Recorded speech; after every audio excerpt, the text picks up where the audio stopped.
I am not your host for tonight. I'm just welcoming you back to the Cut Deep platform. Our host for tonight is Miss Kiara George Extraordinaire. She loves to say, what is it? Could never. Could never. So I am putting my heart in her hands tonight. I'm very nervous. And so she's going to interview me and give you guys an opportunity to get to know me, those of you that may not, or you're getting to know me for the first time or trying to understand who I am. I'm going to put it over to Kiaya and she's going to take it from here. Welcome back to Cut Deep. Well, hello all in the listening audience, to your Cut Deep folks and peeps and family, yes. Hi, Cindy. Hi, I'm nervous. She has been telling me that she is nervous for weeks because she has absolutely no idea what this beautiful brain of mine would come up with. Yes, I don't. And so she has been nervous, she has been shaking, she has been rubbing her hands and squeezing them. But Cindy, take a deep breath. And let's take one more. Oh my God, I tried to get out of this, but I could not, so. Okay, so let's just jump right in. Yes. Tell us your full name. What? What? Cindy Roseanne? No, you have some other name. All of it? You want to know all of it? I don't like my name. First name is Cindy? Yeah. Are you sure? Rosemary. This is a get to know. Rosemary. So tell me the history behind your name. Why don't you like your first name? It's not that I don't like it. I think it's just how we speak, our local dialect, and it's always dragged out like Rosemary. And so I'll just put it on the side because I don't like to hear it. But if it's said properly, I don't have a problem. So properly would be Rosemary? Rosemary. Like the way I say it? Yes. So Americanized. Something like that. But it's actually supposed to be French. So Rosemary Cindy Roseanne. That's your name? Yes. Well, Cindy is off of my middle name, but I'm not going to say what my middle name is. Oh, Lord. Audience, I did ask her a specific question. You asked me my first name. I asked you your full name. Yeah. And you did promise to answer my question. I did. Because we want to get to know you. It almost feels like the census, Oh, Father God. You did not compare this to the census. Kinda. Did you take the census? So my middle name, if you know, a lot of us got either our first names or our middle names based on soap operas. Mm-hmm. So if I tell you that I go by Cindy, what's the first name I don't know, because when I was growing up, my mom didn't allow us to watch soap operas. No, but they named us all, so you wouldn't have known. So my middle name is Lucinda. Oh. Yes. Okay. Rosemary, yes. Lucinda. Roseanne. Roseanne. Okay. Yes. So now we know, if you didn't know, that is one fact about Cindy that you didn't know. So I want to try and keep it light before I really jump into everything. And I have been joking with you that I'm going to buy you a pair of Converse. And I love the shoes you have on today. Unfortunately, y'all cannot see her shoes today, but I love them. They're cute. Are we able to see them, Blake? My shoes. So these are Stella Hughes. Mm-mm. Yes, which is a local brand. Miss Stella Hughes. Blue on the bottom? These aren't the blue bottoms. Okay. She has two lines. The blue bottoms are the more expensive, and then she has a I'll call it a lower tier tonight, but she makes some beautiful designs, nice. And I've partnered with her. So you're gonna see me showing more of her product during appearances, whether it's Cut Deep or other interviews or spaces and places that I might be in. So shout out to Stella. I almost want to call you by your first name, but I won't. Yes, Stella Hughes. Shout out to Stella. Yeah. And I'm always ready and willing to support all things local. Mm-hmm. So tell me about your infatuation with heels, because you seem shocked, and I saw this picture of you and your daughter, and I commented and said, hopefully y'all switch for the day. And you were like, girl, heck no. No, that wasn't my daughter. Oh, who was that? No, it was just not a friend, but a colleague in the real estate agency. Oh, that was an adult? No, She's an adult. Okay, there was somebody with some non-heels and some sneakers. Yes. And I said, hopefully y'all switch today. Yeah. And then there's just been this whole thing about you not having sneakers, you not having hiking shoes to go hiking up the hills. Why don't you wear sneakers? I do wear sneakers, but it's not like something that I'll go pick up. So I've seen you in two things. I've seen you in flat sandals, and I've seen you in stilettos. Is that your typical go-to? Do you wear socks? Do you have socks? Okay. If you did not know, Cindy does not own a pair of socks. So when you so the sneakers that you have, they're yours or they're your daughter's? I don't have any sneakers. Okay. So, children, you have my number. Some of you, please give me her size because we are going to buy her some leather Converses. Yeah, they're leather. They're kind of dressy, yeah? Yeah. So where did this, I'm going to call it infatuation because I am so not dressy. Where did that love of being, what is it, put together? I don't know. I don't want to call it a name that it's not because it's just not for me. But your attire, your desire to, where did it come from? I can't tell you. I just always been like that. I've just always loved to dress up and look pretty. And I think I've actually moved away from it a little bit after I had children. At that point, I wore a lot of flats, but I still kind of, pull up my heels now and again. But I'm back in that space where I can dress up, and I'm still not even doing it the way I want to, because I have, other responsibilities. But I think I've just had a love of it from the time I was small, and I just love to get dressed up and pretty and you wear a lot of white. Why? I honestly don't know where that infatuation came from. I don't know. And I've been wearing white for a very long time. And I remember when I was living in the UK, one of my friends, she was getting married. They lived here. And she was getting married, and she was like, don't wear white to my to my wedding. And I was like, oh my God, I have to add some color to my wardrobe. But I've always had this fascination with white, white clothes. And people ask me, how do I keep my whites white? I just wash them, just Clorox, and I don't use the liquid detergent. I just use the regular, Okay. Yeah, and I think that works better. And Clorox, and that's it. Okay, so white is the attire. Most times. I love heels. Yes. Yeah. I almost asked no earrings, but you are an Adventist. Yeah. Are you a practicing Adventist? I'm not a practicing Adventist, but I did grow up Adventist. But the reason my ears aren't, they're pierced now, but I let them block up because I don't know. I grew up without earrings. I didn't pierce my ears because I don't like pain. And when I went to do it, I did it maybe 3 years ago on my birthday. And it was really a waste of time. I never noticed that they weren't pierced until now. Yeah, a lot of people, sometimes some of the people closest to me will be like, where are your earrings? And I'm like, what? My ears are not even pierced. I never noticed that they weren't pierced because I was about to talk about your jewelry and it's like, wait. Yeah. She doesn't have one. Yeah. Wait, she's an Adventist. Yeah. So you say you're not a practicing Adventist, but you grew up Adventist? I did. An Adventist faith? I so did. What made you stop practicing? Is that the word?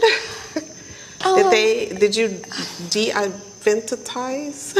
No, I just feel like, as you grow and you expose yourself to certain things, you learn certain things, your brain starts ticking for itself, you start trying to connect dots and dots aren't connecting, and so, you just try to decide what works best for you, what makes sense to you, in the direction you want to go, and that's about it. And about how long ago did you decide to start undoing, is what I call it? So I've been back and forth. Like I moved away from it, and then I got back into it, and then I moved away from it again. So I just feel like there is something that's not connecting for me, and that's not like Adventism. You know, and I don't really like to have this conversation because people judge you heavily when you talk about religion and how you feel about it, etc. Which is very, yes, I know, but people judge. Okay. So. Oh, well, I was going to say, you see my hair. Yeah, people judge. So, you know, I always want to be careful with this topic. But for me, I'm still trying to figure out and maneuver what makes sense for me. And so right now I'm just like deciding personally what works.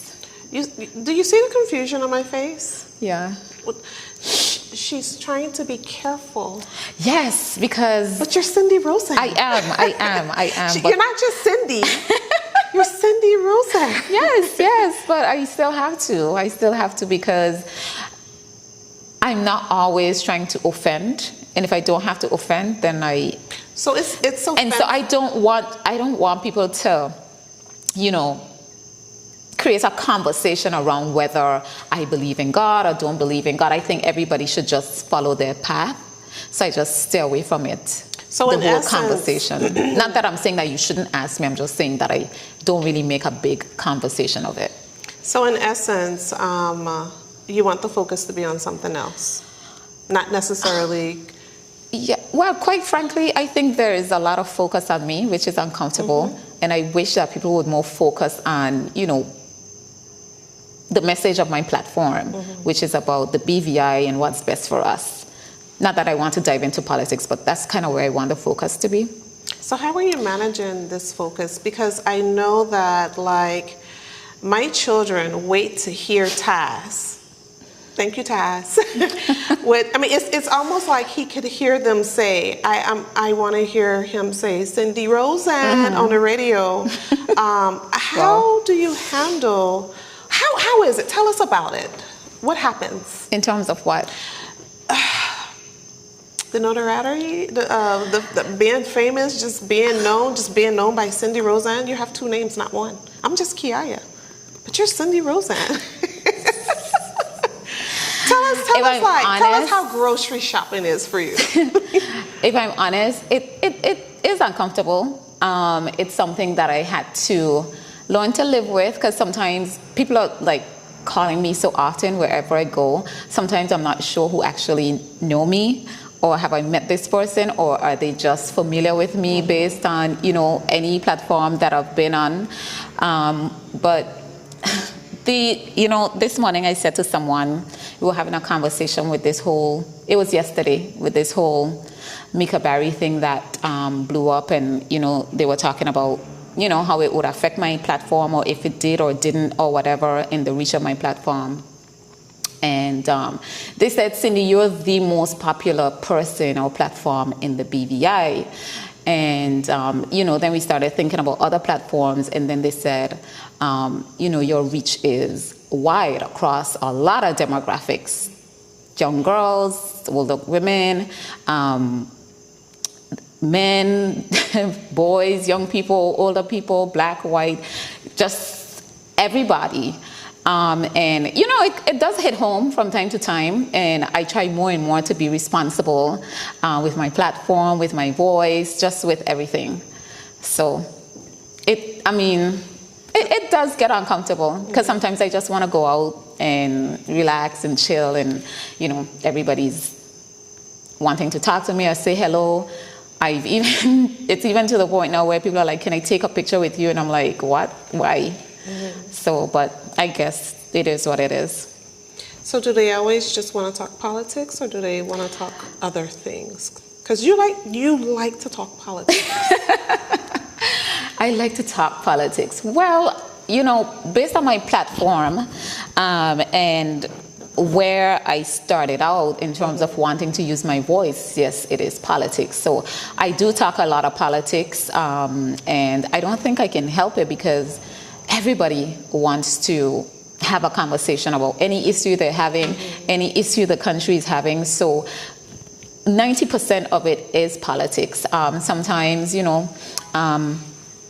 I would hang out by the pier. I hang out on the rocks quite a bit, and there are a lot of young people there, and we have different conversations. And sometimes they're like, "Oh, you can have those conversations." I'm like, "Yeah." Like I'm human. So, but sometimes I just throw those things out there to see how people would, take, me diverting from just talking politics, because I think people have me in this box. And I also think everybody has a different version of what they want me to be or how they see me. And, sometimes I hear people describe me, and sometimes I'm like, oh, okay. So tell me this. When you say talk politics, what does that mean? How the country running. And why do you call it politics? Well, I mean, that's the word, right? So that's the word that we're familiar with. That's the word that most people understand. Yeah, anything to do with, the country, elections, issues. You ever thought about shifting it from, because when you say talk politics, to me, I always think like politicians and what's going on with the politicians, and I could care less what's going on with the politicians. But what's going on with the country or the world or just all of that? Current events is what I know it as. Okay. So is it possible to shift it? Because the reason I'm saying that is a lot of people, I've heard, let me not say a lot of people, I've heard quite a few people in conversations, mostly against you, have a problem with, they say you're always bashing politicians and bashing the government. Right. And when you say you talk politics all the time, it can come off as if you're always bashing the government instead of talking about current events. Is it possible to roll it back to the word current events? So do you think if I say current events that they'll say she's not bashing? I don't know. But whenever I've heard the word current events, I've never thought bashing the politicians. But then again, I was a little girl, so. But when I heard the word current events, I knew it to mean what's going on in my community, what's going on at the state level, what's going on, in the local government or the state government or the government, but not necessarily the people. Right.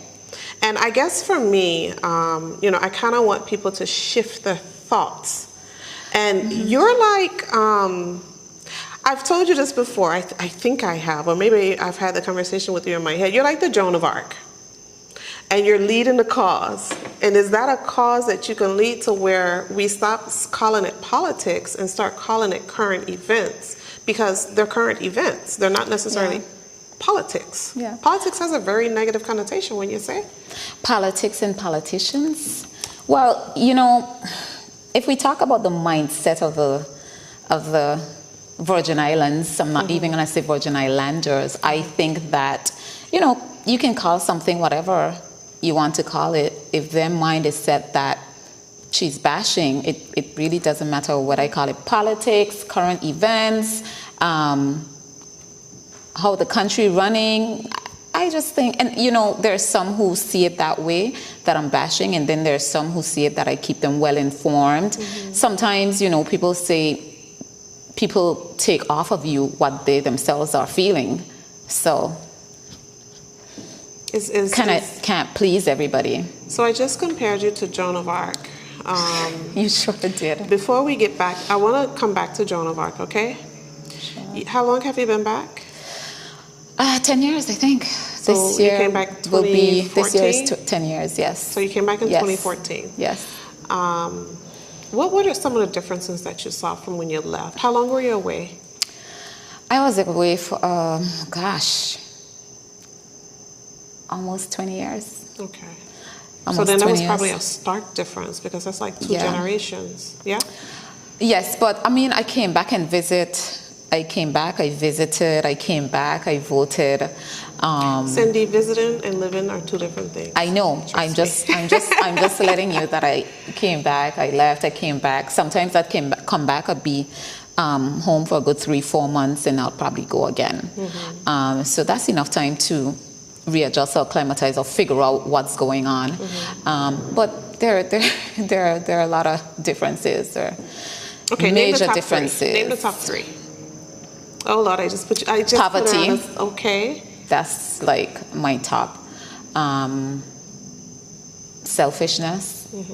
And I'm going to say selfishness because I'm not sure that I recognized that in us as a younger person. I don't think that I did, because our environment was so open and friendly and, you know, everybody looking out for each other. So I can definitely say selfishness, like right at this point, as I see the BVI, it's every man for himself and God for us all.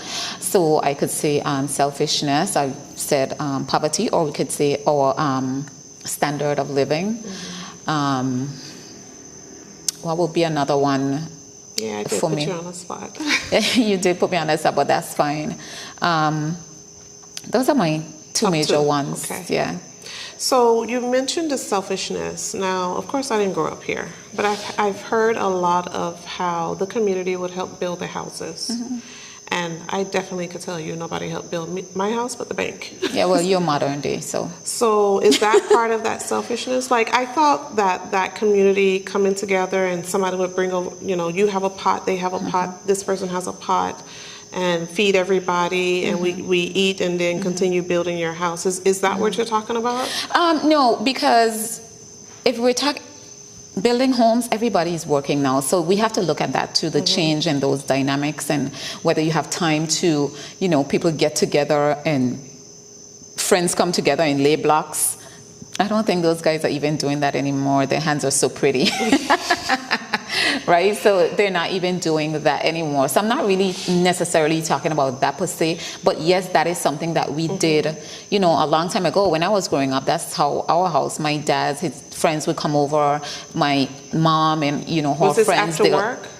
No, yes, after on the weekends, mostly on the weekends, right? Okay. Especially on a Sunday. They come over. They're there from morning, very early in the morning.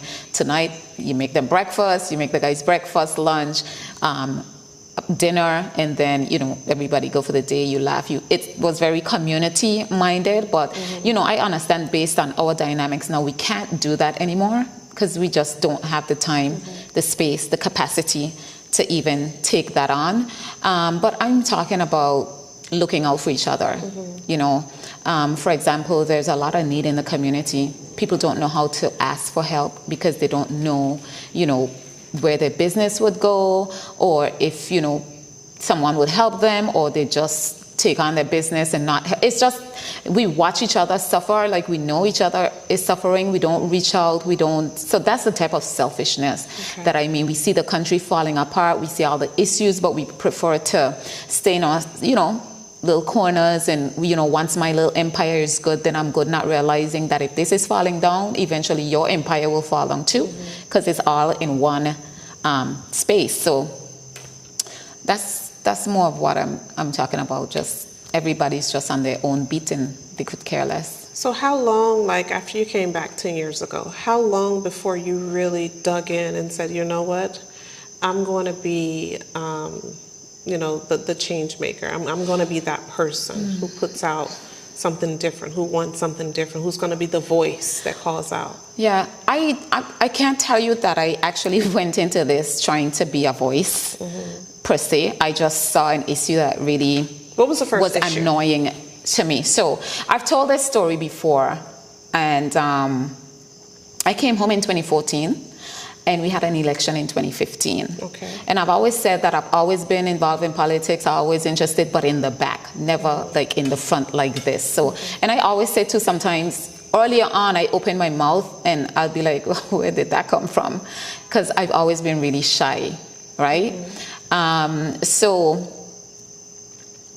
2015 was elections, and my sister, who passed away, she ran for elections that year with the Virgin Islands Party as an at-large candidate. And one of the things that happens, like on the eve of elections, all collateral has to come down from the polls, wherever, okay? So we're driving around and we're trying to get these down, and the NDP motorcade. So this was the day before the actual elections. The NDP motorcade was, and it was long. So we were trying to get everything, we were trying to get ahead of them. And I remember we stopped on the top of Jean Hill. You know, it's just Jean Hill, the last hill coming into town. We call it Jean Hill or Shell Hill. And we were pulling down, we were trying to get down some of the posters, jump in the car and take off before the motorcade pulled up. And a couple of the cars came up you know, and our car was kind of on the side or in the road. And the person inside, I can remember it had either 3 or 4 people in the car. And one of the girls, the women in the car, said something so derogative, something VIP, it was, and I was just stunned, because I turned to my sister, I was like, this is where we are. And I remember, I don't know if Honorable Walwyn remember me calling him. I called him, and I said to him, I didn't realize that this is where the BVI was in politics. I felt disgusted. And in that moment, I realized that we were there was a divide, a separation. So it kind of threw me off. And I said to myself, well, let me just take a look at what's going on here. And for a few months, I paid attention. And after a while, I was like, oh, okay. Somebody got to say something, because everybody's walking around here in a trance. That's how I was like, nobody's saying anything, you know. I was like, it's almost like the BVI is in a trance. So, and I've had people say to me, you're able to say something because you've come from the outside and you're able to look in. Most people are so in it, they just totally clocked out. So I was like, okay. And what was I'm home 10 years now, and I'm still clocked out, because there's some things that I'm just not going to What was accept. that first thing that you said, though? That I said? What was the first thing that you said? You said someone needs to say something. What was Yes, that's what I said to me. Okay. So I don't remember what my posts were from way back 10 years ago. And unfortunately, I always say I lost that page. Someone took that page. So you posted something. I started posting, and, you know, I mentally said to myself, what is the way to reach or to impact my people? Okay, so I always say that I understand my people, because I'm one of them. I know what they like. They like melee. They like the way. You know, you have to understand how to. And so when I said my first thing, I don't recall what it was, but it was a shocker for them. They were like, oh, she's rude. And I ran with it. And it went from there. And I didn't fall back. I didn't fall back. I just kept hammering, and whatever I saw was wrong, I talked about it, and I said it in the deepest way, the way that people would understand, look, this isn't right. I said it so the politicians too can look and understand that it's not going to work like this. Okay. So, you know, people turn their heads, focused in on me, like, okay, who's this radical one? And then, you know, the whole conversation started about, oh, she's crazy. But I knew it started with the politicians. It's okay, I forgive you guys. You have to worry about it, because that's what they do, right? They have to find a way to, you know, destroy anything that could break their hold on our people. Psychological muscle. So, yes. So I took it. I was good with it. It's not what they call you, it's what you answer to. So I was good. So we're going to take a break right now. And we're going to come back. I only jotted down like 5 questions. And I did want to start off with the shoes. Actually, I wanted to start off with your name, because I knew your name was Rosemary, but I didn't know the other part. But we're going to take a short break, about 2 minutes. Is that good for you? We're going to take a 2-minute break, and then we're going to come back.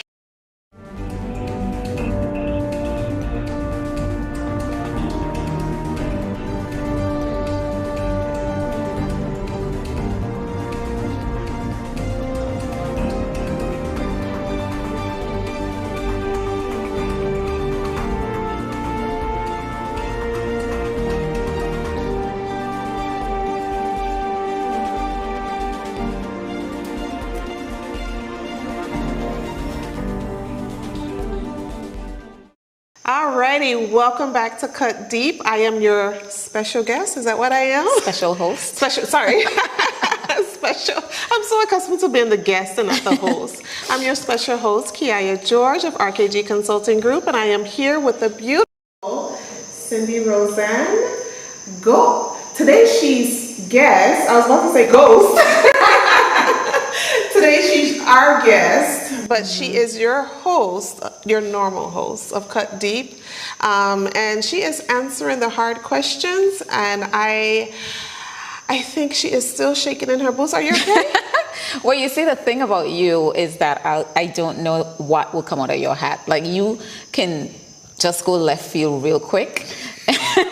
So I'm just like, I'm just like biding my time.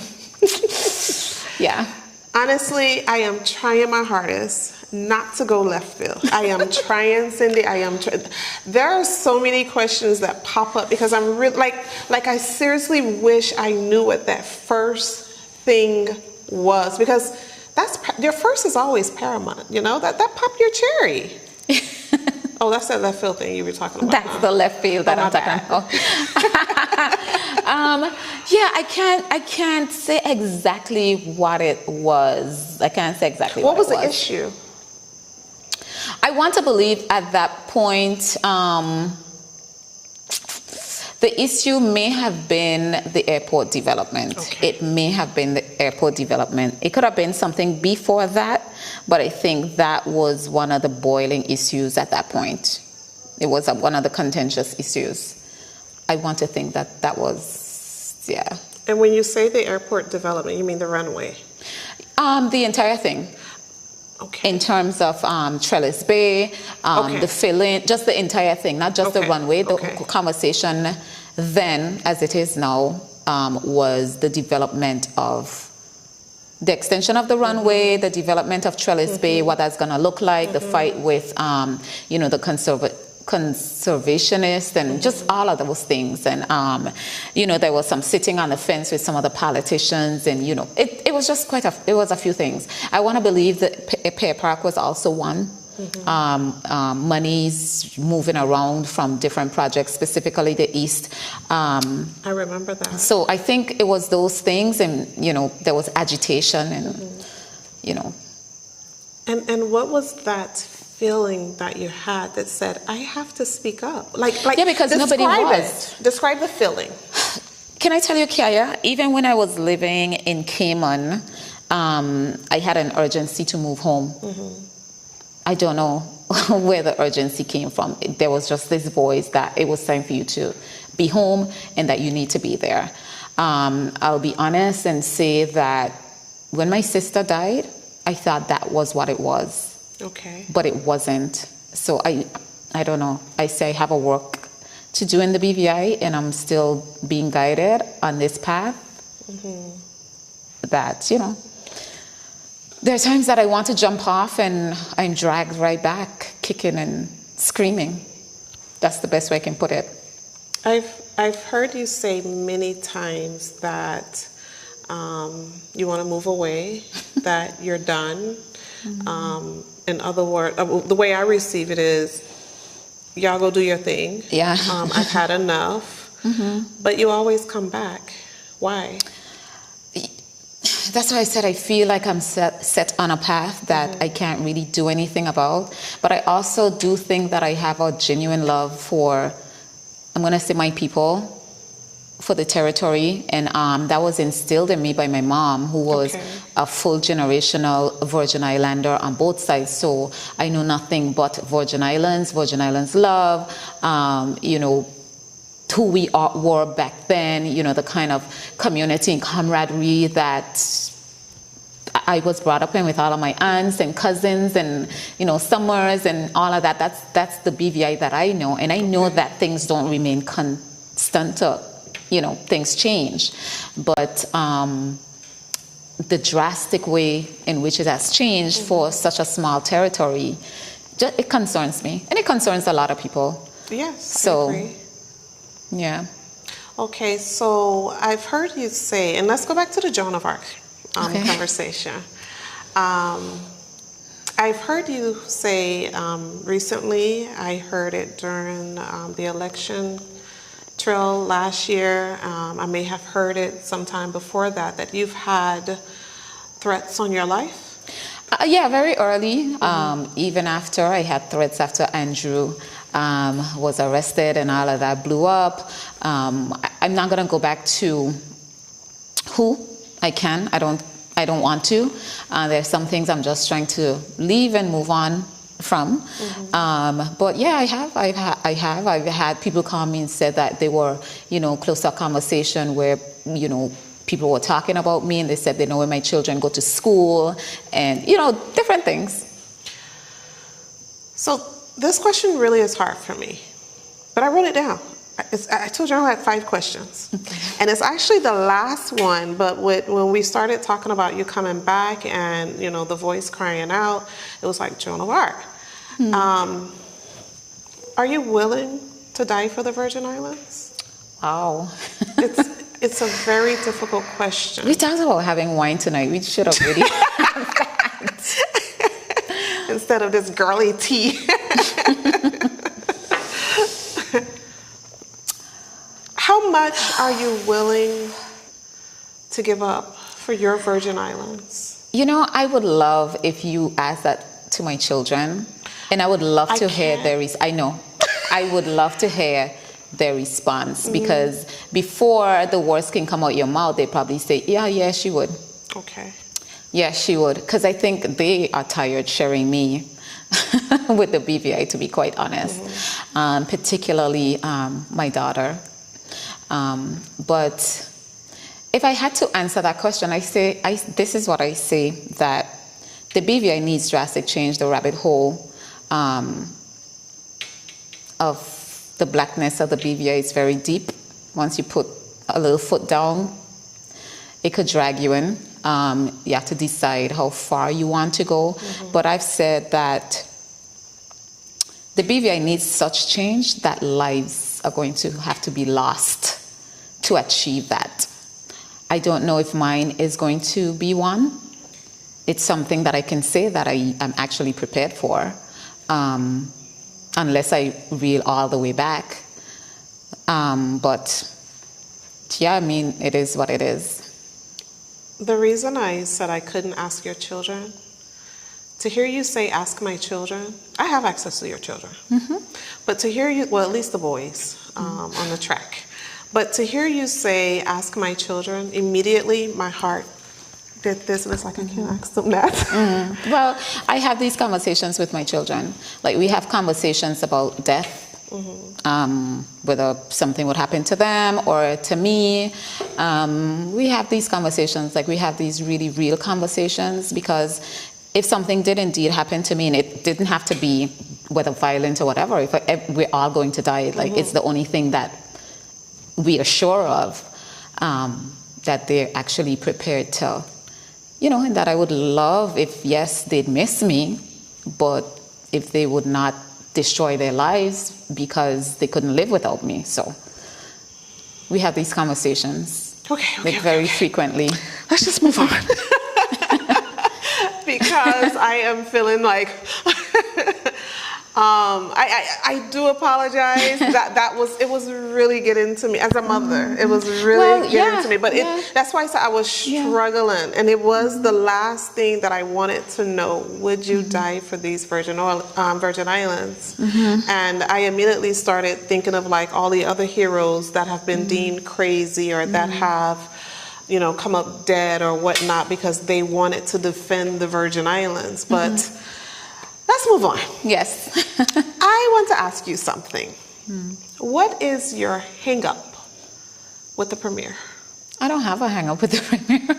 Why do people think you have a hang-up with the Premier? I think because we're very simple-minded. I'm just going to put it simply as that. People tend to forget that I'm going to go after the leader. I'm going to do that because they're in charge. It's their government, it's their cabinet, the buck stops with them. They make any final decisions. And I always remind people, my voice was one of those. And, I say to the NDP all the time, my voice was one of those that cost them the elections in 2019. Because I was on the election. The NDP. The NDP, okay. Right? Given the VIP an opportunity to run the country. And I didn't do that for the VIP to run. I just was pointing out things that weren't going well with the NDP. And I have a lot of disappointments with the NDP. I don't want to get into it. They know how I feel. I tell them all the time. So it's not about Natalio. It's about whoever is at the head, and if they're not performing. So I've gone at Dr. Smith and his entire government. And I love those guys. I've gone at Andrew Foy. People were like, "Oh, you don't like Andrew." So you see, it really doesn't matter. You know, once I am going to attack the issues, it's going to appear that I dislike or I'm going after the premier, whoever it is. But yeah, because he's in charge. I don't have any hang-ups with the present premier outside of the fact that I think he's dishonest. And yes, most politicians are dishonest, but he's dishonest to a point where he can't even, I don't even think there's anything in him that is truthful at all. He'll do whatever he has to do to get what he wants for himself, and I don't like that. And then there are things that I know about him, that he knows that I know, that I don't think prepares him for leadership in the BVI. So I'm not going to go into it.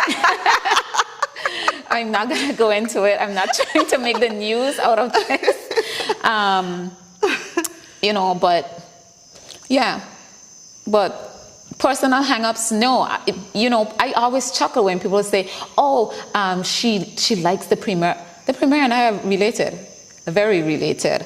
Actually, when the Honorable Kevin Malone died, his funeral, when we went to the repast, it really took me back to my childhood, because it took me all the way back to Fat Hogsby with all of these faces that knew me and were telling me who I was and telling me about my mom, because my mom knew all of her family. She visited all of them. My mom was always down by, I'm going to say, Gad and Obed Malone, and all the time they were up by us. That's just how we were. So that took me all the way back there, his funeral, because all of these people came to visit from the U.S., from St. Thomas, and that's where all of our family are. And I said to myself, oh God, I forgot how close I actually am to the Malones. So there was even a really cute one of them, and I was like, oh my God, he's so cute, but he's family. Because I don't mess with Virgin Islanders at all. But yeah, so when people say that about the premier, like, I'd be like, yeah, okay, right. I thought about asking you if there was any truth to him denying you. You wanted him. Denying me what? Is that rumor is out there? I remember hearing that. You're kidding, right? I think before the last election, after the last election. And I'm like, ew. Exactly, ew. Well, not ew because of that, but ew. That you, let me see. When we go on break, I'll tell you who said it. It doesn't matter. I don't even care. But because it was something that I heard in a broadcast, and I remember thinking, okay. No, absolutely okay. not. Absolutely not. He's actually, if any of our diaspora is tuned in, they too are probably laughing. Absolutely not. Okay. I didn't put that down though. Yeah, no. But it was like, I wonder if there was any truth to her wanting him, or him turning down sexual favors from her. Girl, do you see? You look at me. What is that? I mean, yeah, really? Come on. Do I look like I need to run a man down for sexual favors? Well, I don't know. I no judgment. I don't try to guesstimate or anything. I can only deduce from science and fact. No, that's a negative. And like I said, that the relation is real. Okay. So yeah, no, that's a negative. So let's go back a little bit. Still with the premier, his first cycle, you supported him. Correct. Why did you support him? So the rep that was there, Kedrick Pickering. Okay. He was there for a very long time. And we knew that we needed some change because he wasn't doing anything for the district. And that was the main concern. Not that any of us disliked Dr. Pickering or anything like that. He just wasn't doing anything for the district at all. And so we knew that we needed some kind of change up in there. Now, I had my preference for who I would have liked to see run at that time. It wasn't Pauline. She wasn't thinking about it because I did approach her back then. Do you want to share who your preference was? No, I don't want to call her out. Okay. I don't want to call her out. But because let me tell you something. I may call names here very innocently tonight, and then they become targets, and people are watching them like, oh, is she thinking about running? So I don't want to do that to anybody, but you know, there were persons within the district that I was having conversations with. In the end, he stepped up. I think there was someone else that stepped up as well, and we couldn't get anybody else that we would have liked to see there step up. So a few of us decided that, look, it's coming down to crunch time. We got to throw away behind somebody. And we decided to support him, and we did. We did. We wrote his speech. We made calls the day that his campaign was supposed to launch in the district. We gave direction as what to say, what not to say, how to understand our people. So we really dove in for him. Yeah.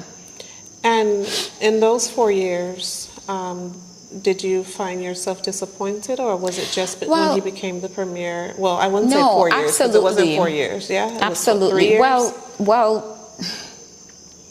even when you know, they were in the right after elections, 2019, and they were deciding which ministries were going to go where.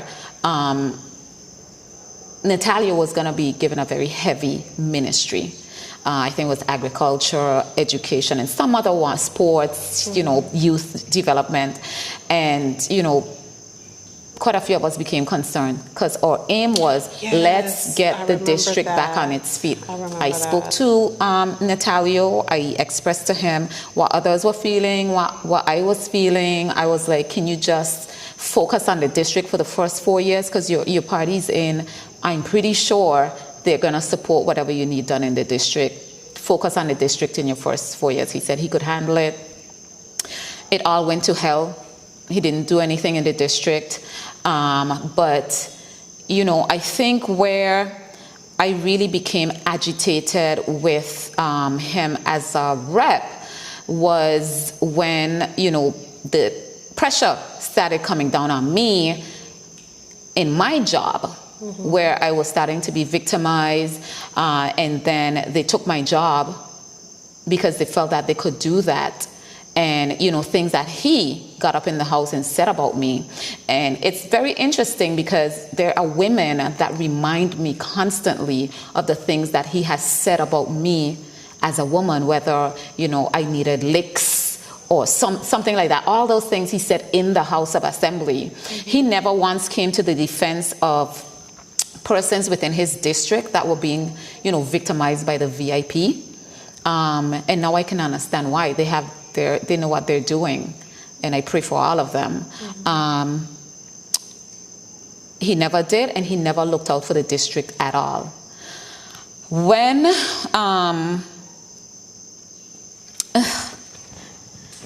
the whole thing fell apart with Andrew and he was arrested, the premier and I attempted to fix our relationship because it had blown to smithereens. So we attempted to fix it. This is our current premier? Yes. Okay. When he became the premier, when Andrew was arrested, the unity government, we attempted to fix the relationship. And this is why I said to you, I think one of my biggest things with him is that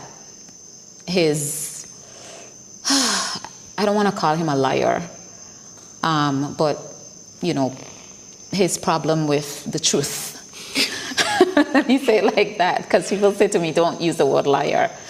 But, you know, his inability to be truthful, and that, you know, was in relation to a situation with the past premier and a sponsorship he made to my women's event, which he didn't get to honor because he was arrested.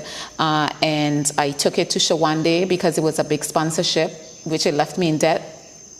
And, you know, I spoke to Shawanda about it. You know, he said he'd look into it, and every step of what he said to me was a lie. I spoke to every single person that he said he spoke to. When he said, no, we couldn't honor it, the people said they never heard of it. I went way to the top, and he had lied in every aspect. And he said to me that, there's something that you have against me that you don't know how to let go. You know, but people say, I have something, you know. So I attempted to fix the relationship, or at least I thought I was, but he really wasn't. Okay? So it is what it is. Would you attempt to do it again? No, I don't need to. Okay. I actually don't need to. I don't need Shawande. Okay. Yeah. Well, I wouldn't say, it's not about needing. Yeah, sometimes it comes down to that. Okay. Yeah. I'm just a very optimistic person, and everybody kumbaya, let's all get along. Yeah. I'm like that too, but I also know when to cut and run. No, sorry. Yeah. Okay. Yeah. All right, let's go back lighter. Yes. Okay. What do you have going on? Too much? Too much of things that don't make me any money. What's a day in Cindy's life? What's a typical day like? So, like right now, so I get up, I deal with my dog, I straighten up if I didn't straighten up the night before, because by the time my day is done, I'm so exhausted. By 7 o'clock, sometimes 7:30, I'm in bed, and people are messaging me, but I just tuned out and I've gone to sleep. But, you know, I start the day straightening up, whether it's dishes, the kitchen, my dog, dealing with her, feeding her, taking care of her, making sure the children get ready for school. I get ready, head out. I do Z-Rod now. About 8:30, I'm there. I drop them off to school, go to Z-Rod, deal with that. When I'm done with that, then I try to zoom in on, you know, some of my own businesses. In between all of that, I get a lot of calls constantly on issues, and it's not just issues about the territory, but issues that people are facing personally, whether it's with immigration, whether it's with, you know, passport issues, whether it's with, you know, anything. They can't make ends meet. They have issues at the hospital, medical. I can't even begin to express to you how many situations on a daily that I take on and deal with. And I always say, Cindy, you're doing too much, you're taking on too much, let people figure themselves out. But there's a part of my heart that just, and I know you're watching me like, girl, I've told you many times to shut that down, but it's just what it is, you know.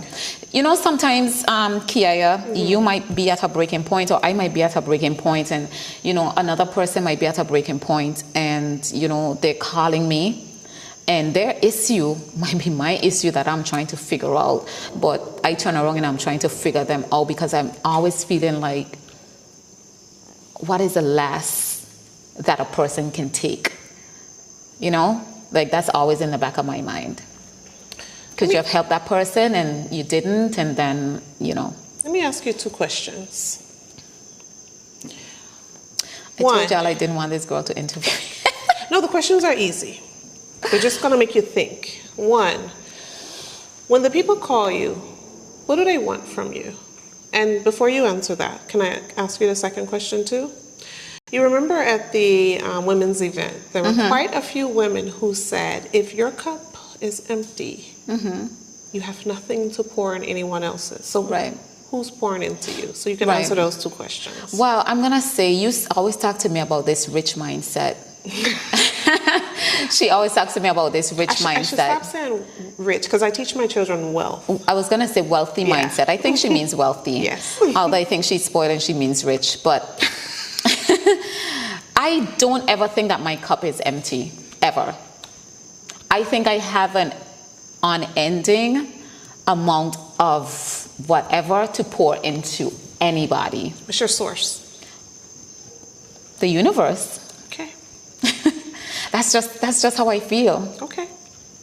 So you never like feel like run down? Yeah, I do. Then I go by on the rocks and I talk to Robbie and I have drinks and I'm good again. Robbie, you are a great therapist, okay?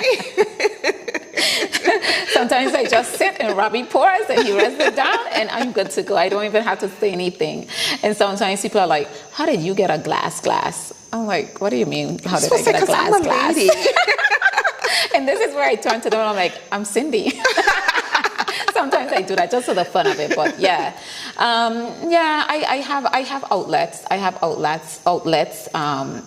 Sharon Flax, Flax Brutus, she don't kill me Mark.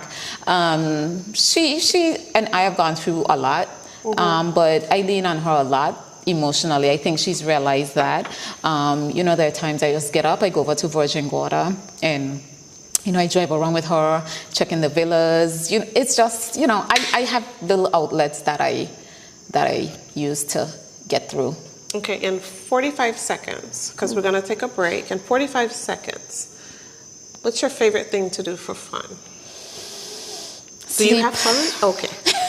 That's fun. I like to sleep, so well, I can relate. My favorite thing right now is getting home, unwinding, and just lying down and just not doing anything at all.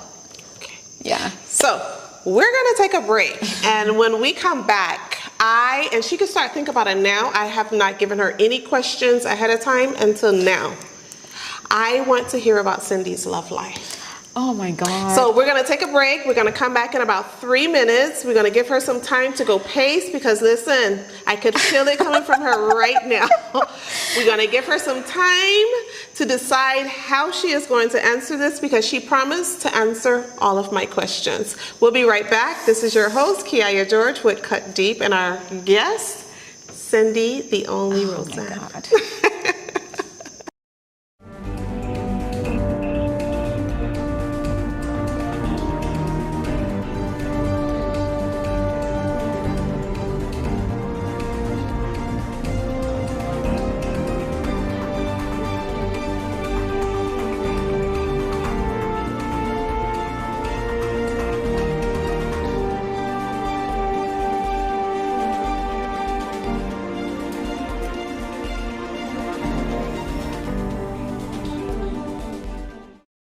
And welcome back to Cut Deep. I am Kiaya George, not your guest today, but your host. And I am here with my guest, Cindy Roseanne, the person with two names, not one.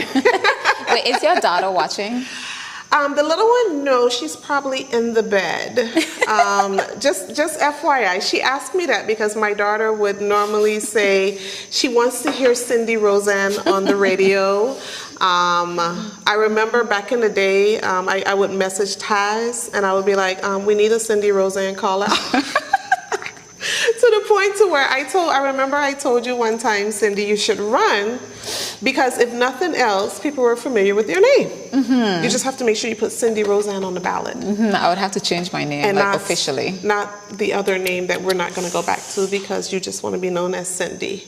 So before we went to break, we asked Cindy a question. She has gotten up. She has drank something cool. She has had some time to take a breather or two, and we're going to get right back into that question.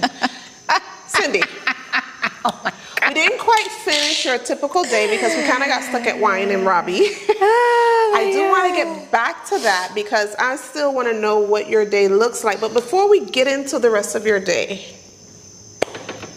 tell us about Cindy's love life. What's going on? I saw in a comment that someone said that it was going to be a headline on Vino tomorrow. That oh my God! That she's always refused you. She's always messing around. So, good night, Wilma, and behave yourself. So tell me, what's your love life like? My love life. What's going on? Am I supposed to have one? I don't know. You got a blow up? A what? A blow up. What's a blow? Oh no. No, I don't. You have a rose? No. Dildos? Oh my God. Children in the bed. This is the kind of left that I'm talking about. Well, Cindy, you don't want to tell us about your love life, so I got to figure it out by asking a bunch of questions. Is there a special someone?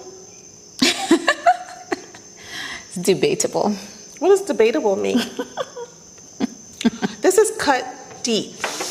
We like the answers. And you're going down to my soul. I'm too serious for a love life. I think guys are afraid of me. I think so. Okay, so I get a lot of Okay, I'm not am I gonna blushing? Stop. Am I blushing? Are your cheeks hurting? Like right here? No. Because it'll keep me young, I think. There is someone, y'all. If you were this close to her, I could see There is someone? You're turning red. And you're light enough to turn red, you know. Oh my God. That's why I ask you if you're hurting right here, because yeah, you do have kind of like a little blush going on. All right. Is there a crush? No. There's... I kind of try to keep that really personal because I just find like sources and spaces are so destructive. So I try to keep it all to myself and for myself. Okay, so we can cut deep and get to know Cindy, just not that, but we're gonna cut that part out? Is that No, what you don't have to cut it out. Okay. There is someone. Is it a human? It's a dildo. Okay. There is someone. Is that someone special? What do you mean by special? We're not gonna ask names. I won't do that. Of course not. I won't do that. Well, I can ask that if I want. I wouldn't tell you. But you told me I can ask what I want to ask, and that's not something I want to ask.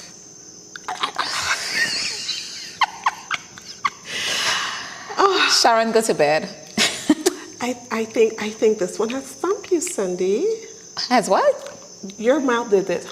Cause I'm like, oh my God. Okay, go. I'm ready again. Is this? Oh my God! You know when people are gonna message me? Okay, let me ask you this. I'll give you this. Okay. Do you want me to move away from this one? No, go ahead. Okay. Go ahead. So, do your thing. I asked if it was special, and you were like, special? No, I said, what do you mean by special? Like if they're the one? Well, I'm not gonna ask if Okay, they're the one. because I don't know. Yeah. I don't believe in the Right. one. Anybody can be the one. Two mature people can be the one. Okay. So, no, I wouldn't say that. But is this someone that you care deeply for? I do. Okay. And about 1 to 12 to 18 months, 18 months to 24 months. What? How long I've been seeing the person? Yes. 2 to 3 years. Stop. Well, we don't want. About a year. Okay, about a year. Okay. About a year. Okay, so Questions. Wow. we do have a question. Okay, before I get to your question, Shay, I see your question, and before I get to it, I do want to hear about the rest of your day. I'm gonna leave your relationship alone because your mouth has just pursed. No. Like the tea was tart. You did, but I have so many more questions I want to ask. Yeah, I have so many more, but I'm gonna leave it alone. Yes, you can ask me whatever I'm you gonna want. leave it alone. Ask me. After you go. I try to get everybody to be transparent and ask what I want and cut deep. I have to be fair. You ask me whatever you need to ask me. No, I'm not gonna ask you that. I'll ask you that offline. Okay. Because it is very personal. Alrighty. And I am reading that some people do want to keep some things. They're not all like me, you know, and just tell you where Well, only because it's me. And I think sometimes people try to destroy everything around me. So, you know, there are things that I will tell just like a really small amount of people that I know it'll not go anywhere. Okay. Yeah. So we have 2 questions here, but I do want to hear, do you cook? Yes. What's your favorite meal to cook? What's my favorite meal to cook? On a daily basis, because of my schedule, I don't cook that much, but I can cook anything. I said favorite. I love pasta, and pasta is not a difficult thing to cook. And what's the sauce? Marinara. Okay. Any meat? Yeah. What? Fresh beef. Okay. I gotta ask all Fresh this ground like beef. this? Yes. Yes. And I like fresh Parmesan cheese, not the one in the container. Yeah, but I can cook. I can cook anything. What's your I can favorite cook a wine? lot of our local Oh, sorry. dishes as well. Pea soup, peas and rice. I just chicken. I can cook anything, and I cook. I'm very domestic. Are you? I am. Do you like to clean? I don't like to clean, but I clean because I like immaculate spaces. I like my spaces to be magazine turning. So, knickknacks or clean desk? Clean. Clean. Like, When I say clean desk means nothing on it. Or do you like but decor things on it? yes. Okay. What's your favorite wine? Pinot Grigio and Pinot Noir. Okay. What's your favorite color? Yellow. Yellow. If you didn't know. Yeah, most people You think should white know. is my favorite color, but yellow is my favorite color. What's all the other fluff, as I like to call it? My favorite place to visit. As in travel? My favorite place, I think my favorite place is London. Okay. Virgin Gorda, Anna Gorda, Just Van Dyke. Which one? Oh my God. You don't expect me to run for elections then? Because if I do run, I'm going to run at large. I can't choose a favorite. Will you run? That is really, I really don't know. Okay. I said no, but the pressure continues.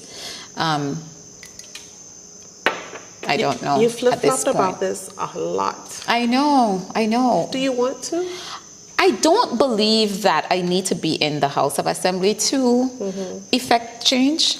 There are a lot of things that I want to do on the outside. Okay. But there are people who feel like, well, there won't be change unless there are people in there who are going to actually turn the system upside down. There are people who see me as one of those. I don't know. We'll see. Okay. All right, let's get to these questions. We have one question from a viewer that says, how do you recommend other young people become involved as activists? Do we have to be as involved? And I'm guessing they mean as involved as you are. You mean my loud mouth? I don't think your mouth is loud, but No. sure. Well, I would encourage people to do within their strengths and their comfort levels. Nobody has to be like me or do it like me. And I always say that there are a lot of people I think that do quiet activism in the country, whether it's writing letters to, say, the governor's house or to different organizations across the water. They, maybe have their small, even their broadcast groups on WhatsApp or their groups, they use that to influence change and, share their positions and, feelings on things, whatever that might be. I think those are ways, and I think that's what I would encourage, whatever is comfortable for you, your strong suit, although I stepped entirely out of my comfort zone. And like I said, I don't feel like I was in control of this path. Okay. On to our next question. Cindy, if you had to rewrite a portion of what you have already lived, what would it be and why? Wow, these are so like Miss BVI questions. It's probably the way that I'm reading it. And I did run for Miss BVI. Let me just say When that. was There's that? so many things that people... When was that? Okay, so we're going to ask, what would you change and why? And then you're going to tell us about your experience running for Miss BVI. Right.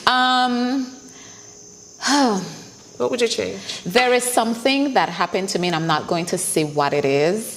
In my late teenage years that the story went and it was incorrect. It was a lie. But I should not have even put myself in that position. I think that is kind of maybe one of the only things that I would probably want to change. I think it sits on my chest, and at some point maybe I will address it. It's one of those things that you have to get past. And that's that one thing. In terms of I don't think that I would change anything, because I feel like all of that and all that I continue to go through, although a lot of it is so heavy, it's just brought me to this space that I think I really appreciate the space that I'm in. Okay. Yeah, because I'm able to guide my children better than I think that I was guided. Not that I have a problem with how my parents raised me, but, you know, I've learned a lot. I've opened up myself to a lot. I've done a lot of traveling.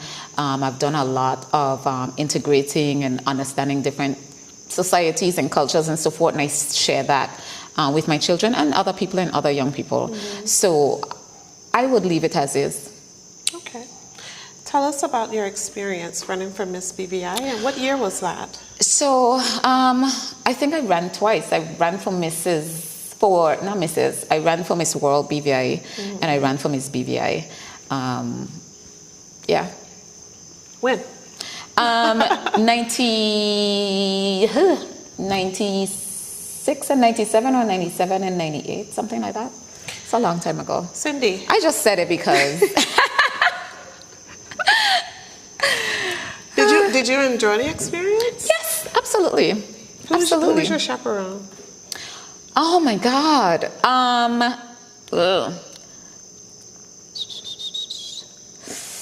Oh, I stumped her. No, I'm trying to think. Yeah. I can't remember who was my chaperone for.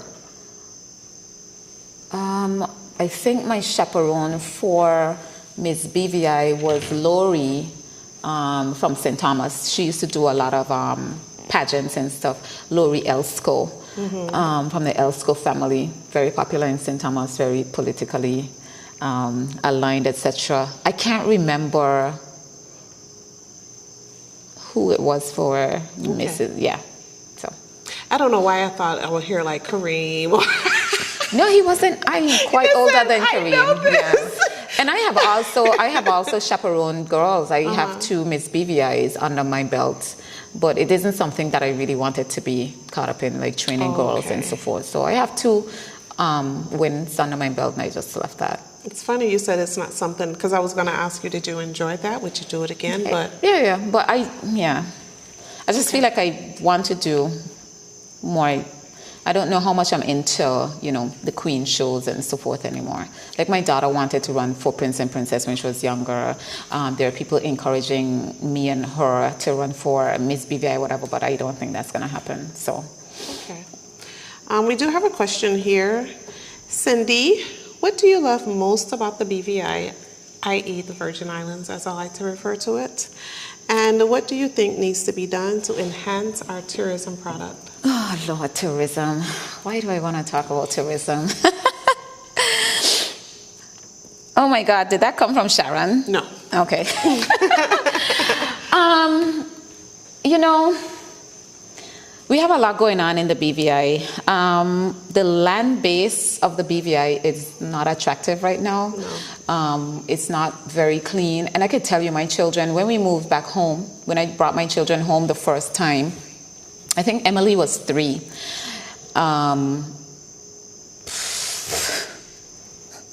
One of the first things they just threw in my face, because I encourage my children to be open, be able to express yourself, and they were like, "Mommy, why is the BVI so dirty?"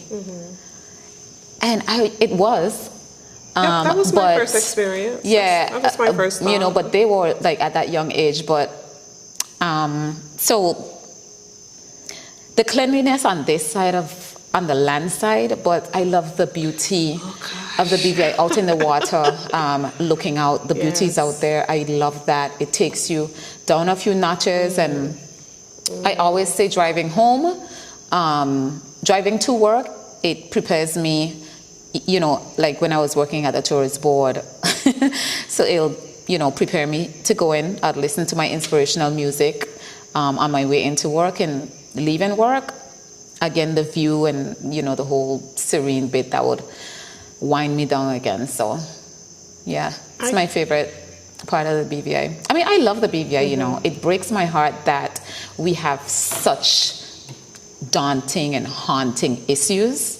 A lot of them, I think, are really easy fixes, but I don't think we're really trying to fix.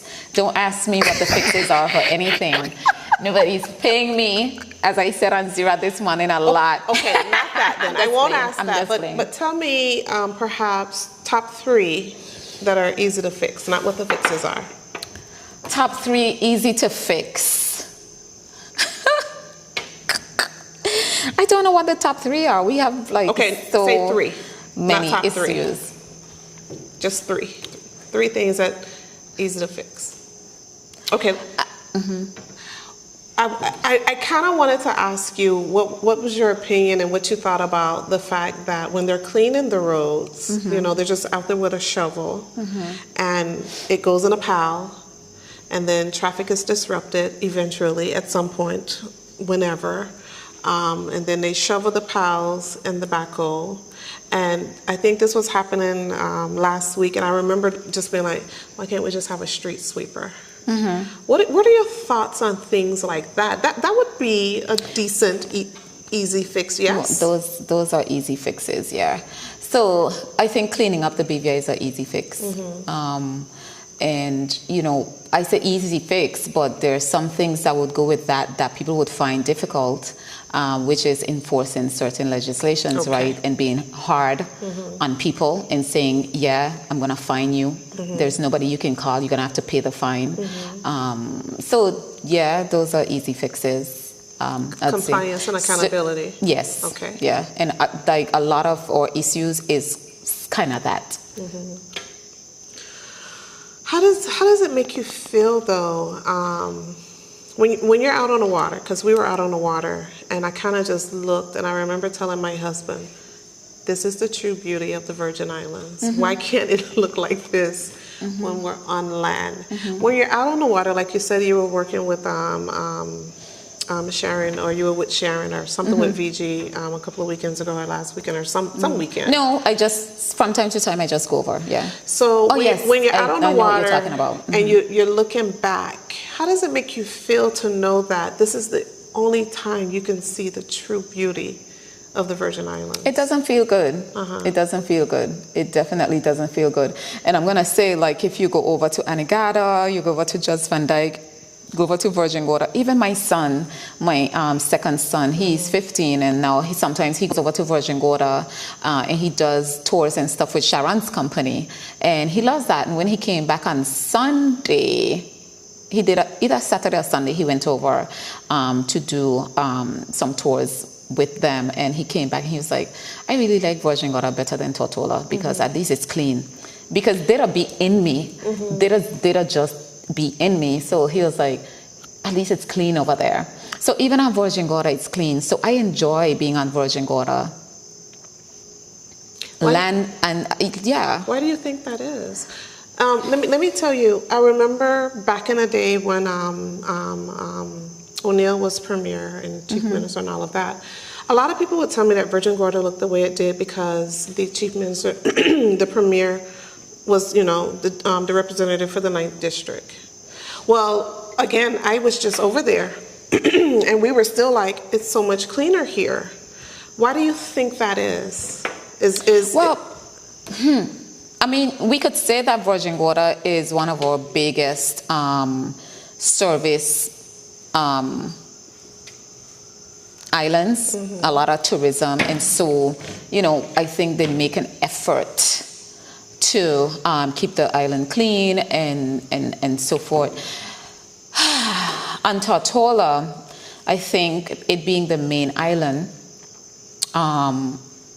you get a little bit more of, you know, spoiled people. The politicians, I guess the larger part of the population is over here. And again, most of the enforcement doesn't happen over here.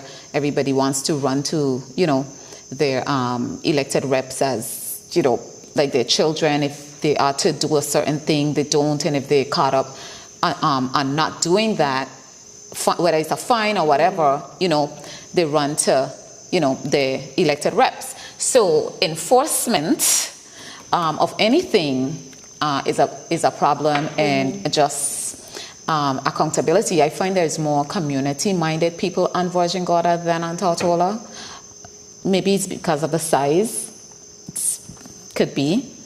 But there's a lot of careless, don't care attitudes in the BVI. Like, I took a picture this afternoon and I said to myself, I keep talking, and I don't know if I told you, there's this column that I want to start on Guavaberry Media, and it's called Jackass of the Day. You did tell me. Right? And I've been playing with that for about a year. And I've taken pictures, I've taken videos, and I've not put them up because in my mind I'm like, Cindy, girl, you're gonna make yourself enemy number one again. Yes. Yes. I sent you some video. And today I took a picture and I was like, I'm gonna put this up. So it was by the Legislative Assembly, LegCo. I'm heading to the high school to pick up my children. So the traffic is going both ways. And then you have, what is the street called by the fire station? The fire station right. street. So you're coming up there. And this big truck, this red truck, whoever owns red trucks, you know who this truck belongs to. And I took a picture.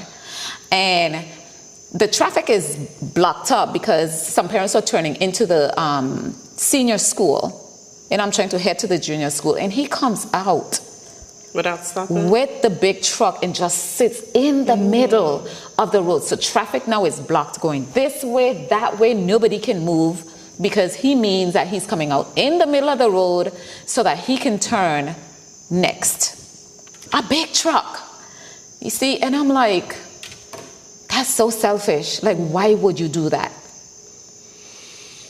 Okay. You know, so I don't know. It's just, I don't know. It's just the mindset. I just think like you get a lot of this focus of selfishness, like on Toto-like stuff. Okay.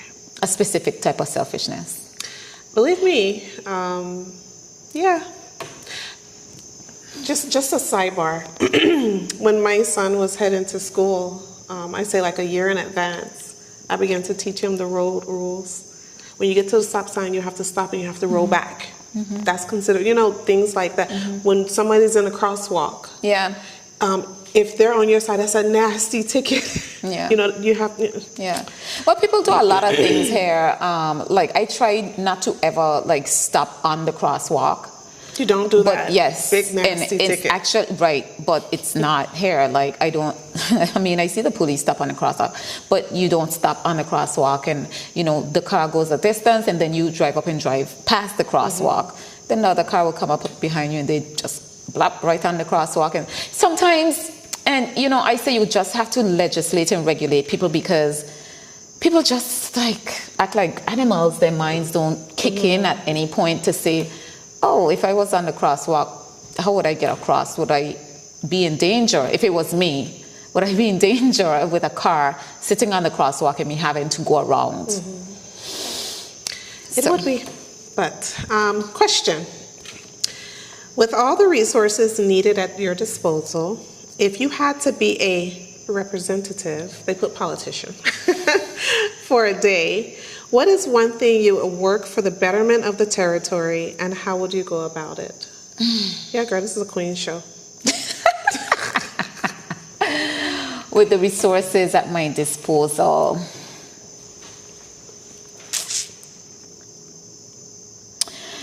One of the things I focus on a lot is, I've said it before, helping people. And most times it's single moms. And I call on the people around me quite often to help me to do that, whether it's with things or, financially. And I think that's a big problem that we have right now. So I guess if I had a day, that's what I would focus on. I mean, I don't have to be an elected rep to do that. And I think a lot of things that elected reps focus on, they shouldn't focus on as elected reps. I think their jobs should just be to, create legislation, enforce legislation, facilitate, the growth of the economy and like things like that. So, I mean, I wouldn't have to be an elected rep to do that. Create a strategic plan and let the public officers do their job. Implement it. Alrighty, great answer. Next question. Would you consider running? I think we've asked this, but would you consider running for the general elections in the future? Do you see yourself as a legislator in the House of Assembly? If so, at what capacity and what portfolio? Do you have all of that? There's a lot of questions. Yeah, well, they ask questions exactly the same way I ask questions. Yeah, it's like seven of them in one question. As I said earlier, maybe the decision on that is still out. Maybe it's not my decision to make, and maybe that's something that I have to accept. If I say that I'm on a path that it doesn't seem like I'm fully in control of. So I'm going to leave it unto itself. But if I did, again, I could say that I would want to run at large. That doesn't mean that that is what would or should or happen. Portfolios that I would look at.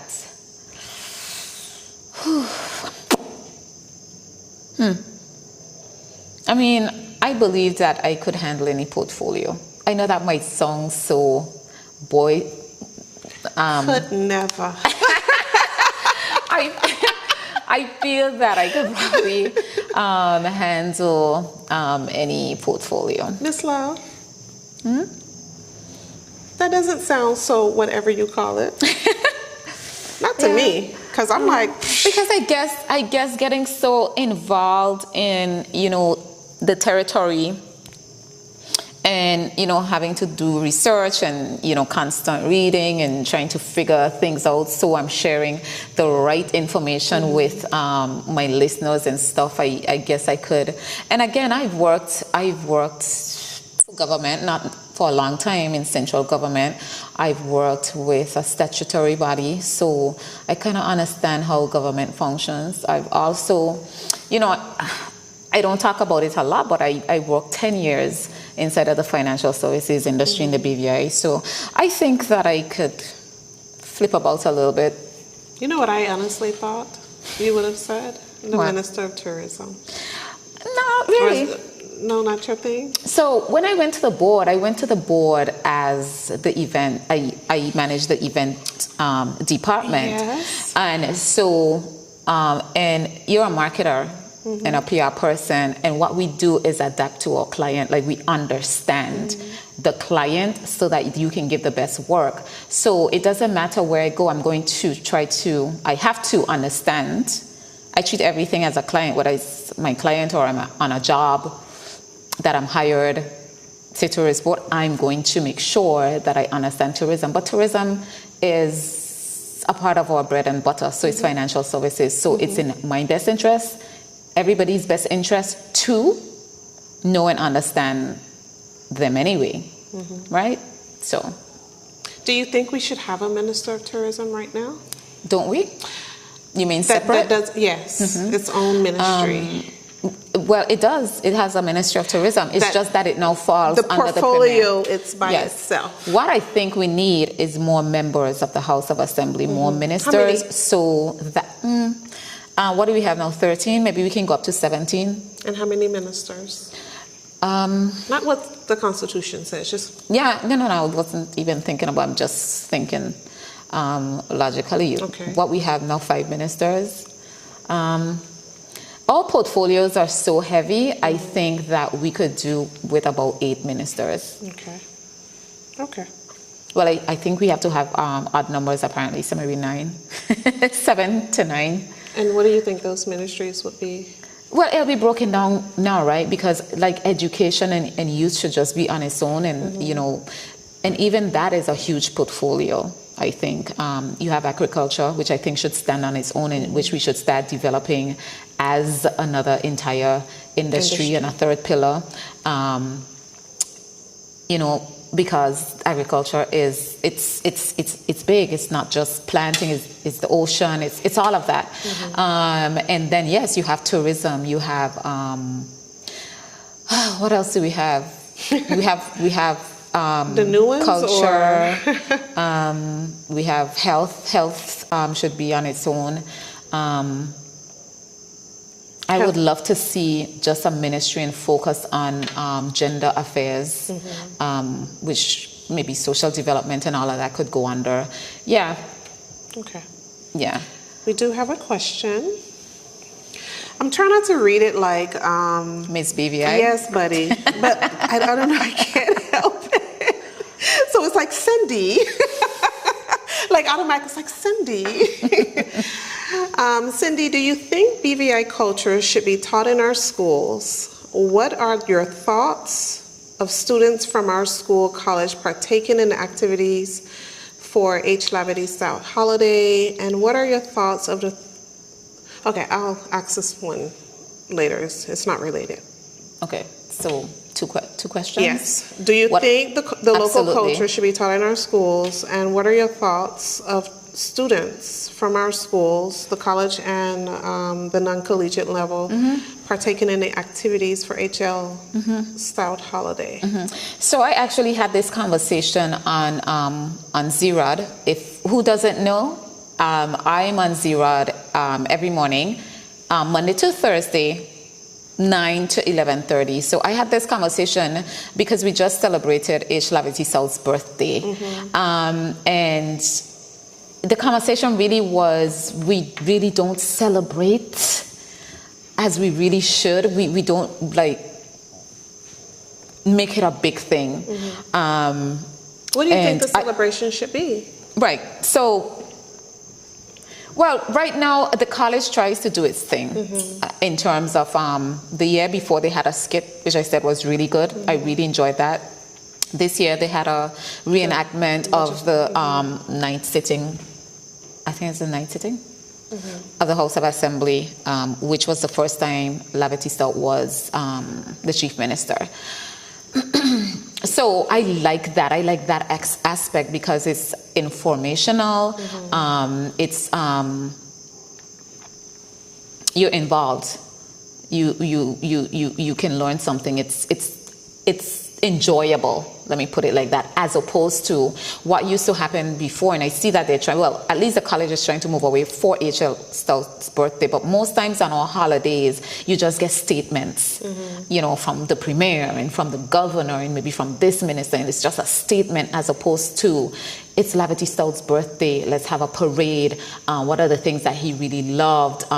You know, have a big education thing throughout the school, because he was really big on education. For him, every single Virgin Islander had to be educated. He didn't care if it broke the government, and he would have made sure that all school fees were paid, as opposed to where parents are now struggling to, you know, say if they get a scholarship, if the school is $30,000 a year, the student is getting $15,000. Education was a big deal for him. So, like, celebrate that in a big way throughout the schools. For they do a laying of the wreath down at his grave each year. It can be more. They sit under a tent. All of them look like, can we hurry up and get out of here? The pictures were horrible. Make it a big thing. Have a march past down there. All the schools should be there, especially the school from his districts. Yeah, that's what I mean. That's what I see. Like, make it a big thing. I think his 20 years is coming up. That was before my time. So. Yeah, I think it's coming up. If 20 years is coming up, I'm a year shy. It was before my time. Something like that. I can't remember the year. But that should be a big thing. And you know what? I love fireworks. We don't do enough fireworks in the BVI at all. We say it's wasting money, but we waste so much money. Sometimes you have to think about happiness and just evoking that. I'm going to talk about Cayman when they do their celebrations of, you know, we don't call it Territory Day anymore, but whether it's their Heritage Days and stuff like that, they have their fireworks, it's popping off. Like the 4th of July. You know, Cayman has an entire Heritage Week. And I've like grown to love the way they put on events, because it draws everybody in. And they have these reading festivals and cultural festivals with their artists. They're very much into the arts, and communities should be into that, because that's how you, what is the word? I don't want to culturize. Well, you know, people. It. Yes. So they're into that. And, you know, one of the things that they do, I I'm gonna say it, but it's something that I'm thinking about. What is it called? Gimme Story. Okay. It's called Gimme Story. And that is, it tells about folk tales and, all the stories from long ago when they reenact them. It's just really, really nice. And I think things like that, like... If nothing else, it will pass down history, it will pass down culture. Yes. Well, we're trying to get rid of some of our history now, not understanding how it affects, so... but yes, culture should definitely be taught in school. Maybe I'd say more heritage than culture because cultures evolve. But yes, definitely. Because how do the children know who they are? Exactly. So, what are your thoughts on the third lane being added on the waterfront drive? which one? Right. I don't know if I'm guessing by the jetty, but I don't know if they mean down by the governor's house. Because the other lane is already there. It's been there for a while, but it doesn't work. Doing with the it's other. It's too short. Well, the turn into off of Waterfront Drive it's really short. I don't know that I have an issue with it. If we're referring to the one down by the governor's house, I don't think it was intended to be a third lane. I understand it was supposed to be extra parking.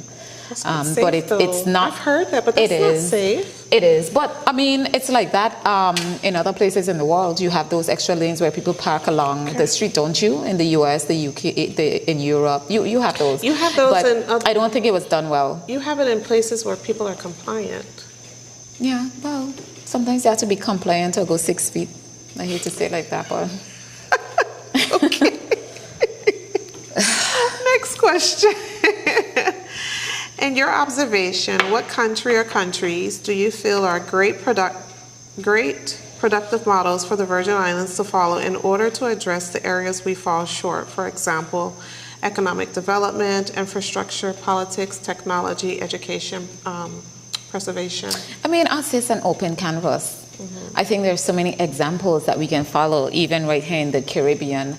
And again, I can bring up Cayman. I always say, I think Jamaica too, in terms of tourism, they have and IT. Yes, they have figured out really well how to attract a wide range of tourists, a wide demographic from the low to the very top tier. So I think they have a good platform. I'm going to say platform that we can look at. Even in terms of medical, private medical as well with Shetty Hospital. They do a lot over there. There are a lot of things that were so advanced in Cayman, and now I see they're happening here in the BVI. So I think we can even look there as another overseas territory because a lot of what we're trying to do or industries are similar to theirs. So I'd say there. You didn't talk about technology. They too. They have. Well, them too, right? IT, but that's why. But that's why I'm saying like it's such an open canvas that the BVI can draw in from. So, and sometimes that's why we're like, well, it's you don't even have to do much. You just have to adapt this. Well, I kind of heard y'all complaining about that on the radio this morning regarding a census. That it wasn't necessarily a census that somebody here created. Yes, rather somebody a census called in that and somebody said that. Took from somewhere else. I'm glad you said that because I didn't get to address that on the radio this morning when they said it. I'm hoping, well, you take things and you tailor it to you. So I'm not saying just fully copy what somebody else has, but it's there. See how it works for you. So if you're doing a census and I don't even know if it's that they took or maybe they just look for questions online. I don't know. But you have to understand your demographic. And I'm just speaking as a marketer, right? You just have to understand your demographic. So you just have to understand your people and understand what they would be willing to give you. But I mean, in terms of a census, what is it you're trying to achieve? Okay. Right? What is it you're trying to achieve? There was something I was about to ask and I forgot because I wanted to see what time it was quickly. Yeah, I didn't know that they lifted. I don't know if they lifted the entire thing. I don't know. I honestly don't know. I know what I was about to ask. I do know that whenever I read that the fines on the businesses would be $5,000, I kind of looked to see where other people, individuals, were being fined, and I did see that the UK fines the same $5,000. So I was like, maybe that's where it came from. Maybe, but I think the issue that, and we've gone on to the census, not really, but I think the issue that people are having with the census is some of the questions that they're asking that I don't think you should ask. And I'm understanding one of those is, do you have cancer, or, something related to cancer. ailments that you might have. People don't really want to share that kind of detail, and that's not detail that you need to ask. People, you can get that at the hospital without a name attached to it. So the hospital can tell you, and even the private hospitals, they can give the government an overview of what are the trouble areas in terms of health. You don't have to come and ask me if I have something. I probably don't even want to tell my children, so why would I tell you? Is it going to stay there if I tell? But it's not your business anyway, and it doesn't affect anything. The hospital can tell you what the BVI is facing health-wise. Yep. All right, so we got another question. Wow. Because we don't want to go down the census road. When will Cindy, can you please add her last name? Her name is Cindy Roseanne, thank you. When will Cindy Roseanne get a solid team to allow her to clock out and enjoy hobbies more regularly? Get a solid team? Wow. I agree I need a team. When will you get a solid team? And help me to clock out and do... So you can enjoy your hobbies. So I can enjoy my life. I don't know. We'll see. I'm working on it. There are a lot of hurdles to climb over. Okay, well, we're going to take a 2-minute break. 2-minute break. We're going to take a 2-minute break, and then we're going to come back, and we're going to close off. Okay? All righty. So we're going to take a 2-minute break. What are we closing off with? And I'm not telling you. We're going to take a 2-minute break, and when we come back, we're going to close off with, I don't know, something spectacular that I'm going to make up right now. We'll be back. Don't go anywhere.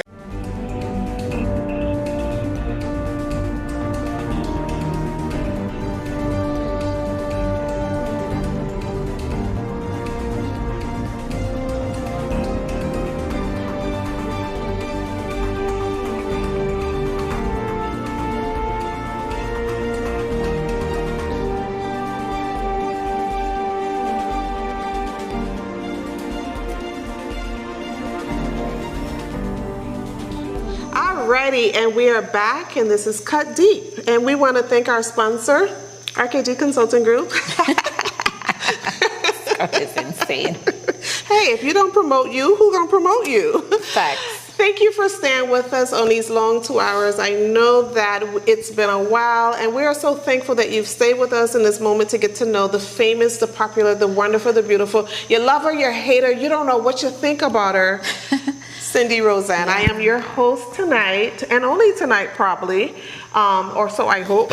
And we're going to give this back to her, Kiaya George, with my special guest on my show, Cut Deep, because this is mine tonight, okay?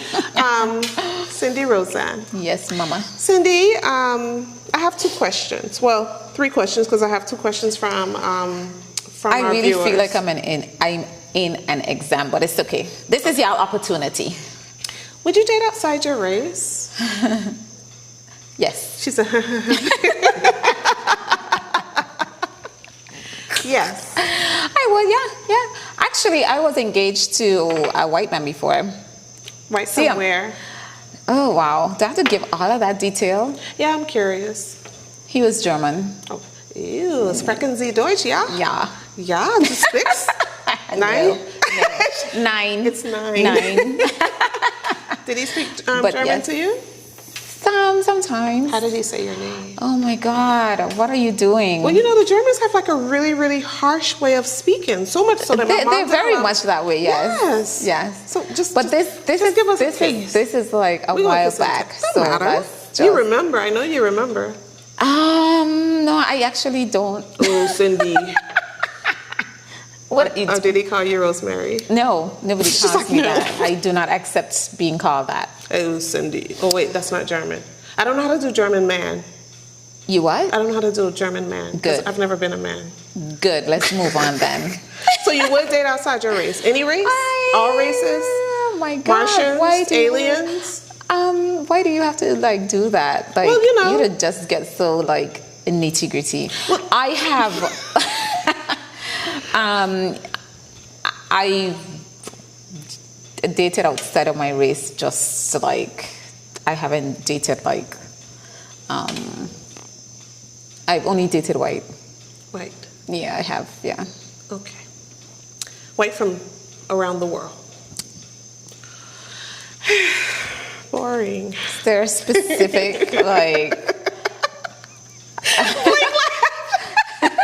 a specific part of the planet that I should date them from? There's aliens. There's Martians. White ones? Let me move on. Yeah, I mean, it's a human thing for me.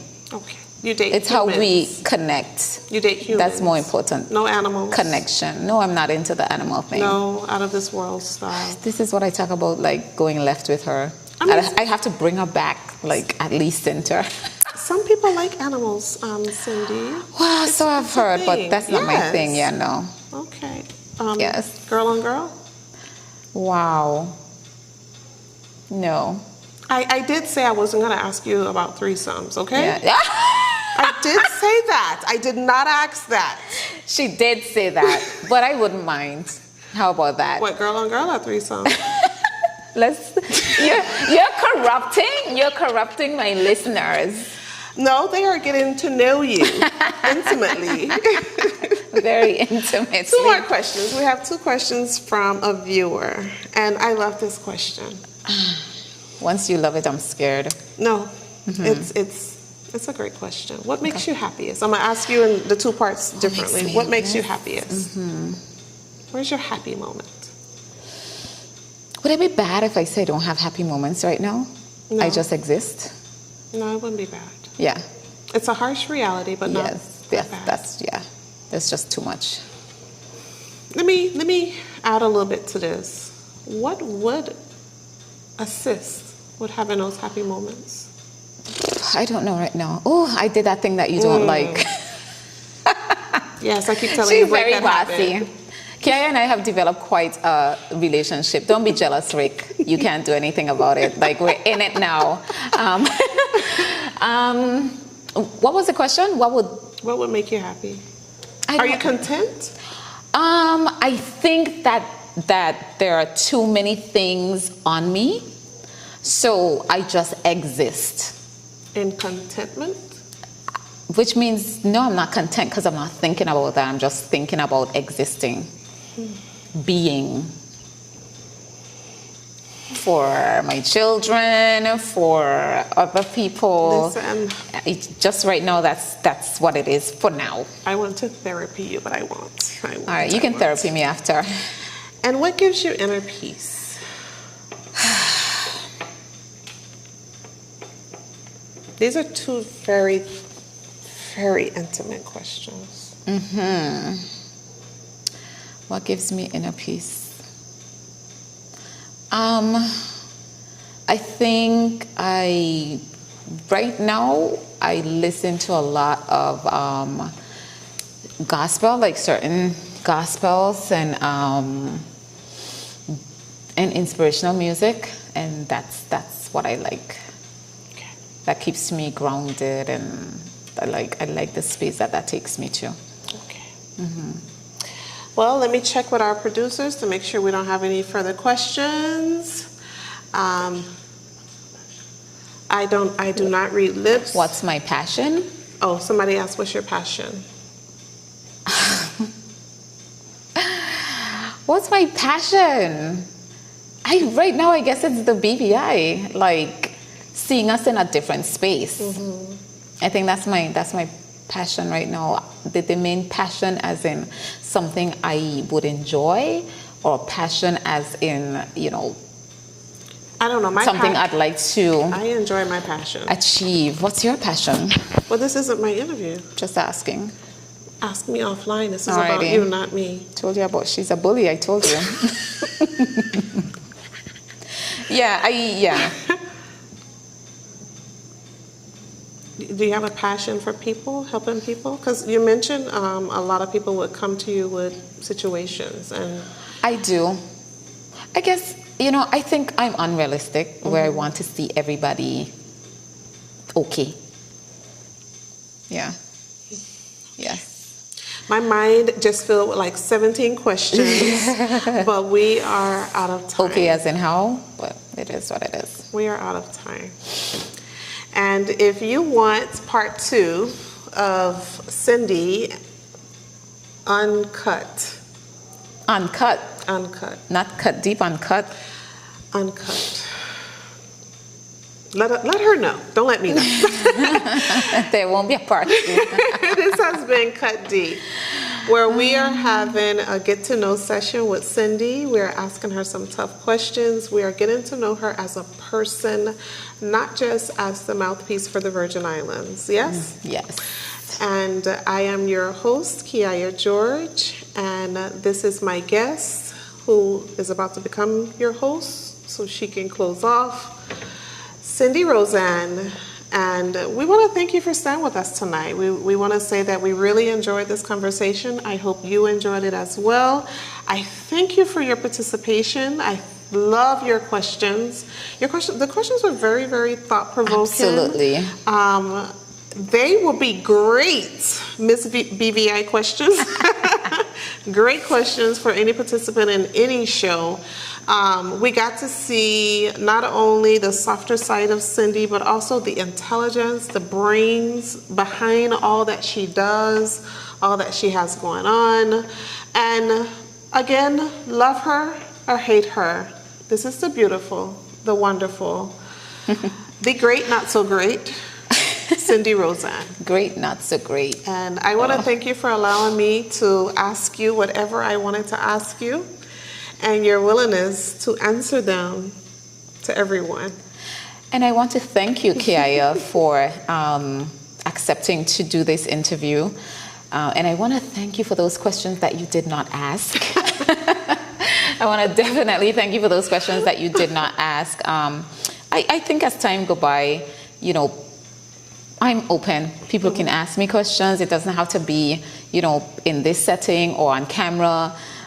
I'm easy to talk to. I know people sometimes don't feel that way, but I'm trying to be a little more open. I'm trying to smile a little bit more, because people say I have a, sitting, resting face, whatever you call that, the word before it. So I'm trying to This isn't radio. TRC is not going to fine you if you say bitch, resting face. Right, Okay? so that word, Lord have mercy. So I try to be a little more open, a little more pleasant in my face, whatever that is. If it is to smile, say hello. When people say hello, people say hello constantly. They're calling my name constantly. And I appreciate the support. I think people have come to learn a lot more about me. They've been able to move away from that stereotype that people have tried to put me in that box. And you said something which, I get all the time, and I say it myself. I think people don't know what to do with me. I think so. So I just allow people to, however they want to view me, that is up to them. I'm not going to take that away from them. I want to thank you guys for tuning in. I'm really happy to be back with a new season of Cut Deep. We apologize for the late start. Next week we get, I'm going to say we get kicking, because you know me. Yes, it's politics for me. Or what did you call it? Current events. Current events. And one of those current events that we're dealing with right now, yes, I'm in my serious mode. One of those current events that we're in right now is our constitutional review and the report that has come out on that. So that is going to be our show next week. That's our first major show. We're going to have 3 guests, including Lisa Penn Letsam, and she's going to bring her team with her. So we're going to have a full round table. It's going to be a really good conversation. We're going to dive into that for you. We're also going to have some of the sitting legislators come in. We're going to have Sarah Penny from Green VI. There was a lot of conversation around that. So lots of things are coming. We're going to also have a round table on the minimum wage, and we're going to force the government's hands in making the decision that will benefit everyone, the businesses, the workers, and just not, allow them to make up a decision on minimum wage that is politically expedient for them. So we're going to have a roundtable on that. This season is going to be dynamic. I am happy to be back. Thank you to my camera guy, Blake. He's by my side once more. I'm always excited. He keeps me straight. So thank you guys for tuning in. Thank you once again, Kiaya. Ricky, thank you for giving her to me for a couple hours. And have a good evening, and I will see you guys next week. I'll be on Zira tomorrow morning at 9, so you can tune in there as well. I'm out.